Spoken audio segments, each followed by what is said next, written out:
Lorsqu'on débute le dessin, l'une des choses qui souvent coince sont les cheveux. Soit mal proportionnés ou mal coloriés, rendent les résultats souvent désastreux malgré des heures passées dessus. Et si certains d'entre vous s'en sortent en dessinant du manga, une bonne partie galère pour passer du manga au réalisme sans vraiment savoir pourquoi. Alors aujourd'hui, on va tenter de rectifier le tir en comparant les deux styles et vous verrez qu'il y a certaines choses à prendre en compte pendant le processus pour éviter ces erreurs. Et allez, c'est parti!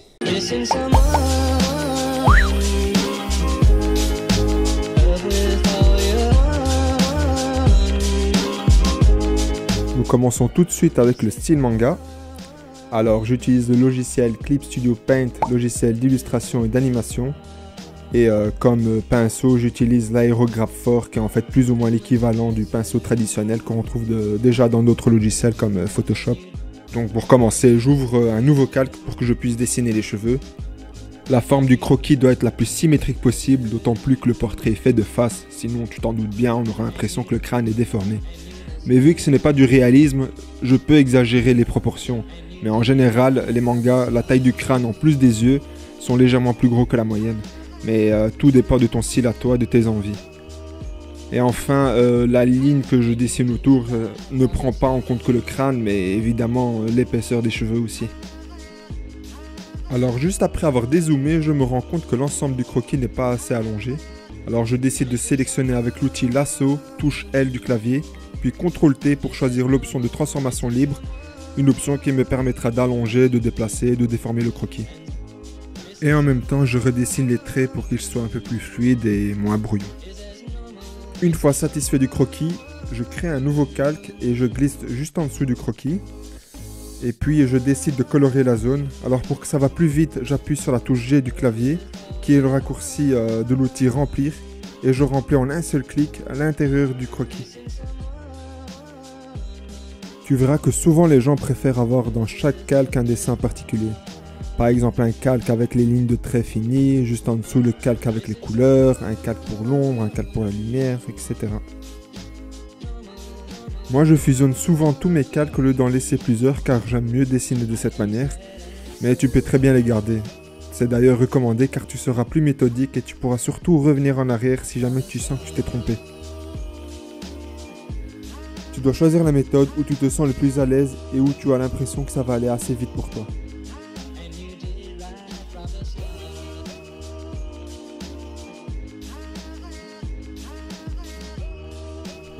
Alors ici je remarque que le croquis ne me convient toujours pas.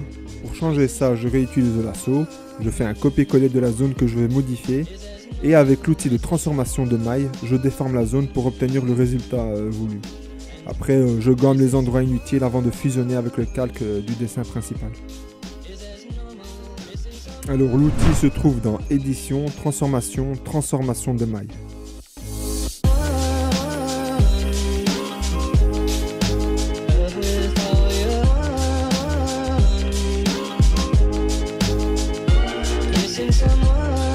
Et une fois la forme finie, il est temps d'ajouter de l'ombre et de la lumière.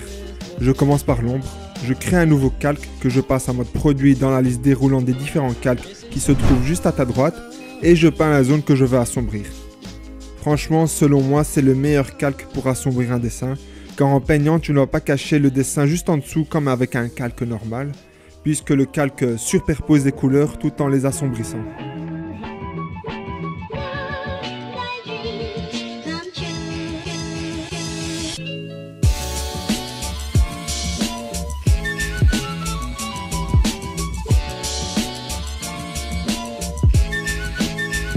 Alors une petite astuce, ici je veux dessiner les ombres sur le front du personnage formé par la frange.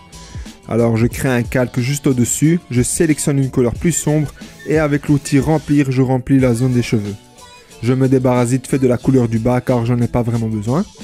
Et je rends invisible le calque produit pour que je puisse de nouveau sélectionner toute la zone des cheveux sans être gêné avec l'outil de sélection qui sélectionnera automatiquement la zone. Puis je rends visible le calque produit et j'efface tout ce qui se trouve à l'intérieur de ma sélection. Et à ce moment-là, je me rends compte que la couleur utilisée pour l'ombre n'est pas vraiment fameuse.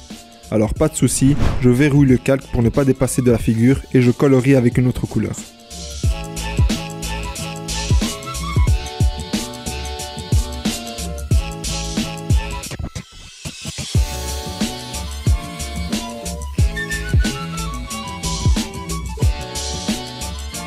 Maintenant, à l'inverse du calque produit, on va utiliser le calque d'incrustation qui va servir cette fois-ci à éclaircir le dessin. J'utilise la couleur jaune clair et j'éclaircis la zone du haut car j'ai décidé que la lumière principale viendra par au-dessus. Il est toujours important avant de peindre de savoir d'où viendra la source principale de lumière, car c'est avec ça que je pourrai placer de manière cohérente l'ombre et la lumière et ne pas avoir de conflit qui rend le dessin désagréable à regarder.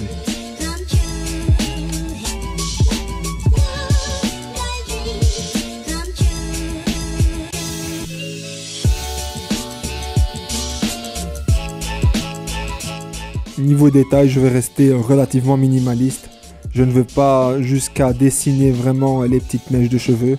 Et je vais rester sur quelque chose d'assez voyant, d'assez gros.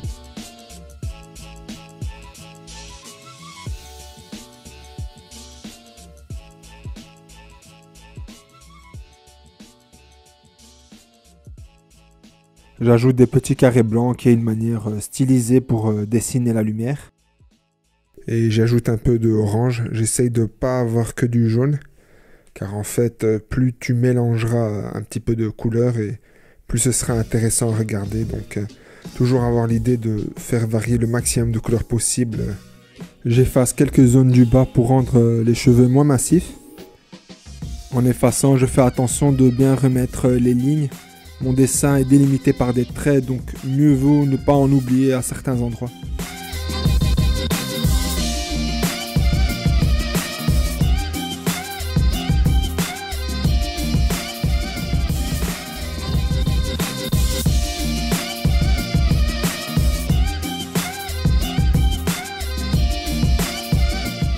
À ce stade, je trouve en fait que les cheveux sont trop simplistes et je pense qu'ajouter plus de mèches permettra de rendre les cheveux un peu plus intéressants à regarder. Donc j'en dessine une. Pour gagner du temps, je fais un copier-coller de la mèche que je viens de dessiner et je fais une symétrie horizontale pour la placer à droite du dessin. Et je fais une transformation de maille pour casser un petit peu la symétrie et avoir un ensemble plus dynamique.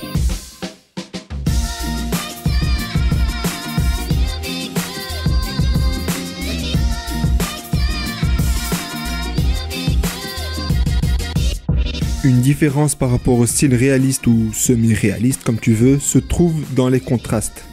Dans le style manga, on évite souvent d'utiliser des nuances qui se rapprochent trop du noir. Car pour information, plus le contraste est élevé, plus le dessin donnera une impression de photoréalisme. Et par contre, le style manga supporte beaucoup plus facilement les couleurs très saturées, c'est-à-dire des couleurs vives, des couleurs flashy, chose à éviter pour le style semi-réaliste ou réaliste.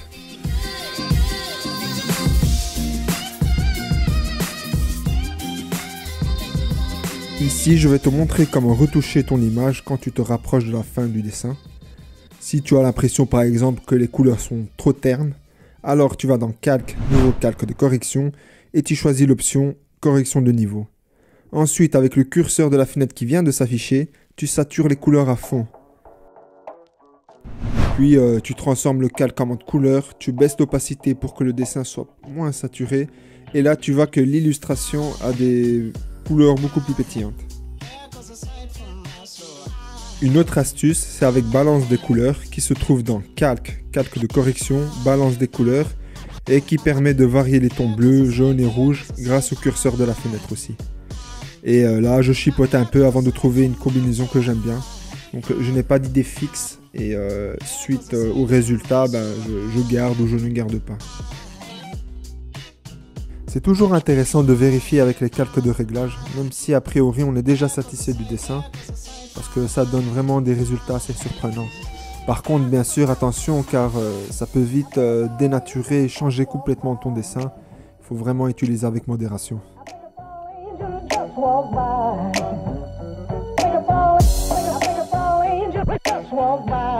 Allez, on enchaîne avec le style réaliste. Tout comme le style manga, je crée un nouveau calque par-dessus le dessin principal et de nouveau je crée le contour des cheveux.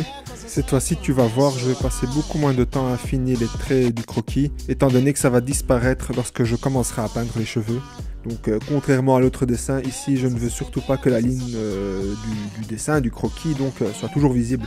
Et une fois terminé, je ferme la cellule pour changer la couleur du croquis en orange foncé. Et ça me permettra tout simplement au croquis de se fondre plus facilement avec la couleur jaune, contrairement au noir. L'erreur que font souvent les débutants est de peindre les détails des cheveux dès le départ en zoomant très fort sur le dessin et d'étendre la zone au fur et à mesure comme on le fait un petit peu avec un dessin traditionnel. Et selon moi, c'est vraiment la raison principale qui fait qu'on a un mauvais résultat. Et ça peut paraître contre-intuitif pour certains car quand on pense aux cheveux, on pense à des petites mèches. Mais en réalité, il faut d'abord peindre en masse. D'ailleurs, lorsque je peins en masse, je désactive le degré de pression de la taille du pinceau pour peindre de la manière la plus uniformément possible.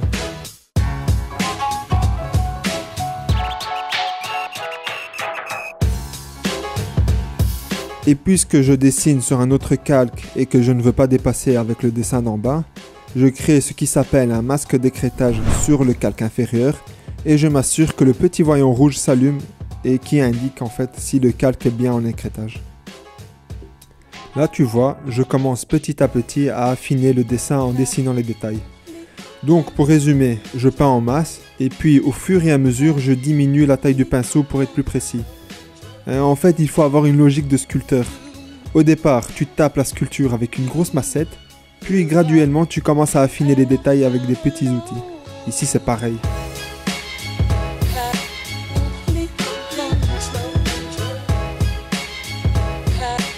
Souvent les cheveux créent des ondulations, des zones d'ombre et de lumière. Et c'est grâce à cette variation qu'apparaissent les mèches de cheveux. C'est avec les variations d'ombre et de lumière que l'on arrive à percevoir les objets, qu'ils arrivent à se détacher du décor. Alors que dans le style manga, c'est la ligne, le croquis, le trait qui délimite les surfaces. C'est pour ça qu'il n'y a pas besoin d'accentuer les valeurs comme sur ce dessin-ci. C'est-à-dire aller jusqu'au photoréalisme ou bien de contraster. Et donc tu l'auras peut-être compris, mais la raison principale qui m'a poussé à faire disparaître la ligne, le trait en tout cas, c'est tout simplement parce que j'en ai pas besoin. Mais j'aime un petit peu mélanger, par exemple autour du visage, tu vois bien qu'il y a encore le trait qui reste encore visible. Donc encore une fois, tout dépend de ton style. Là, tu me vois en train de modifier le visage. En fait, maintenant qu'il y a des cheveux sur le dessin, j'ai une vision beaucoup plus claire sur l'ensemble du portrait. Et je remarque qu'à certains endroits, il y a des choses qui ne sont plus vraiment bonnes. Et donc je les modifie. Pour le besoin du tutoriel, j'ai déjà dessiné des visages pour nous concentrer que sur les cheveux. Mais en fait, la manière la plus logique est de dessiner l'ensemble du portrait dès le départ. Maintenant, on passe au détail, mais avant ça...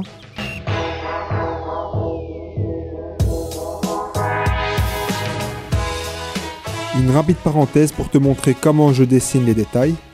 Pour un contrôle parfait, je crée toujours un calque, parfois même un pour chaque fil de cheveux que je dessine, et qui me permettra de le gommer pour le rendre plus fluide, de le flouter pour donner un petit effet photoréaliste ou de le déformer.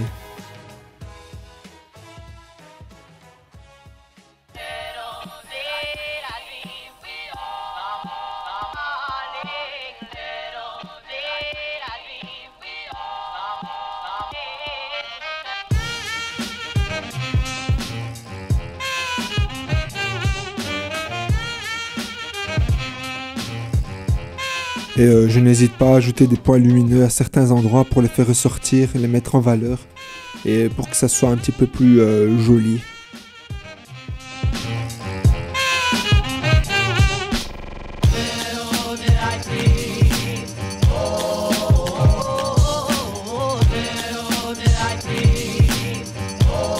Et maintenant on va essayer de l'appliquer sur le dessin.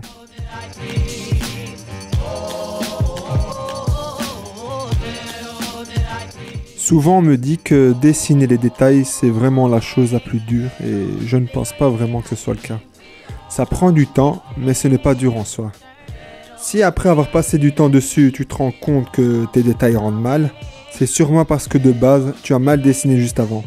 C'est-à-dire pas avoir décidé réellement d'où venait la lumière, mal dessiner les ombres, la forme des cheveux pas assez claire.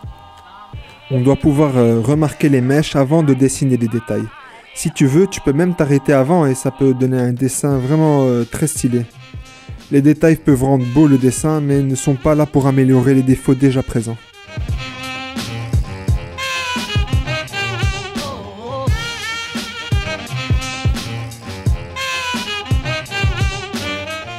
Alors on peut penser que c'est un peu exagéré de créer un calque pour chaque fil, mais c'est vraiment quelque chose qui peut rendre potentiellement le dessin intéressant.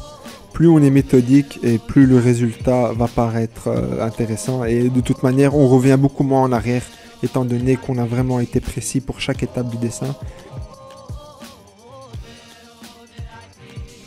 Juste avant, j'ai créé un fond pour le portrait et en fait ça m'a permis par exemple de dessiner des petites mèches blanches éclaircies par la lumière autour des cheveux, chose que je ne peux évidemment pas faire avec un fond blanc. Mais finalement j'ai décidé de supprimer ce fond car sans je trouve le portrait bien meilleur. Bon, en fait c'est parce que le portrait était beaucoup plus clair que le fond et ça se mariait moins bien. Mais au lieu d'assombrir le portrait, j'ai décidé tout simplement de supprimer le fond. Mais du coup tous les petits cheveux autour ont disparu, alors je prends simplement une couleur légèrement plus foncée et je redessine quelques traits pour les faire réapparaître.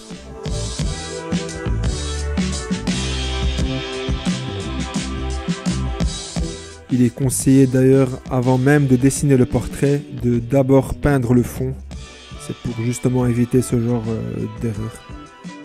Et pour finir, de nouveau, je m'amuse un petit peu avec le calque de réglage et je floute quelques endroits trop prononcés. Alors une petite ellipse. En fait, après avoir consulté des personnes, j'ai décidé de lisser les cheveux, de changer la coiffure et de redessiner complètement l'uniforme. S'il y a une chose à retenir dans ce tutoriel, c'est vraiment de toujours demander l'avis de son entourage.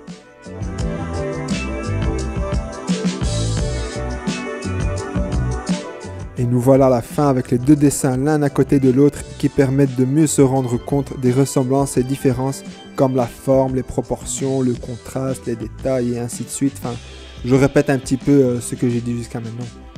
Alors, faut-il respecter ces règles à tout prix? Bien sûr que non. Et d'ailleurs, tout dépend de ton envie. Je suis même le premier à faire autrement en mélangeant les deux styles. Mais il faut vraiment avoir en tête que pour briser des conventions, il faut d'abord apprendre et maîtriser. Enfin, en tout cas, j'espère que tu as appris des choses sur ce logiciel Clip Studio Paint qui est franchement vraiment puissant, complet et aide à aller très vite une fois les outils acquis. Et moi, j'espère surtout t'avoir donné l'envie de dessiner. Ne sois pas trop frustré si tu n'arrives pas dès le départ à mettre en pratique les conseils. Laisse-toi le temps d'apprendre. Et moi, ce qu'il me reste à te dire est bonne chance.